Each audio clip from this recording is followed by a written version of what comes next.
Ha tudtad volna ezt előbb, a fürdőszobád sokkal rendezettebb lenne. Elképesztő, mennyi helyet spórolhatsz meg néhány egyszerű trükkel. Kezdjük a legfontosabbal, a törölközők tárolásával. Használj függőleges tárolókat, így több törölköző fér el kevesebb helyen.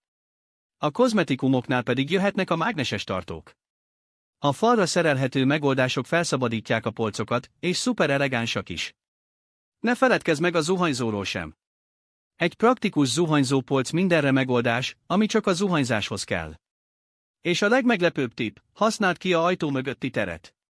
Akassz fel egy praktikus szervezőt, és tartsd ott a tisztítószereket vagy a hajszárítót. Ezekkel a trükkökkel pillanatok alatt rendet varázsolhatsz a fürdőszobádba. Írj kommentbe, hogy melyik tipp volt a kedvenced. Lájkolj, oszd meg a barátaiddal, és iratkozz fel a csatornámra további hasznos tippekért.